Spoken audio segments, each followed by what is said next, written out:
Before I sat down with President Obama, I had a brief interview off camera with the president's national security advisor, General Jim Jones, and he sat in on the nearly 2-hour meeting between President Obama and Prime Minister Putin.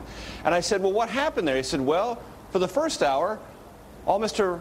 Putin did was talk. I said, really? What did he talk about? The Cold War. I said, for an hour?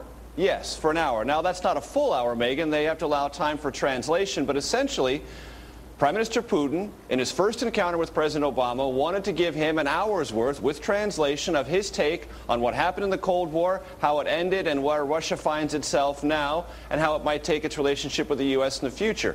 But all that stuff about the future, or contemporary issues, as you mentioned, North Korea, Iran, Afghanistan, none of that came up in anywhere near the detail that President Obama would have preferred, because the back end of the meeting was when President Obama got a chance to talk, and through the back and forth exchanges, they just didn't cover nearly the substantive ground that they had hoped for, in part because Prime Minister Putin spent so much time reliving or retelling the story of the Cold War.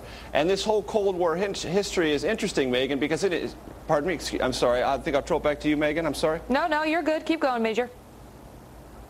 Okay, all right, thank you. I was getting a little confusing directions in my ear. Apologize for that. The Cold War was interesting because in the president's speech at the new economics school here, he said, you know, the Cold War came to a conclusion because of the actions of many nations, not any one nation. And I asked President Obama, wait a minute, can't we say to the Russians, aren't they strong enough to hear that the Cold War was won, that the West won it, and that a series of Republican and Democratic presidents helped achieve that victory? Here's the president's response. I think that you just ut out Lech Walesa and the Poles. You just cut out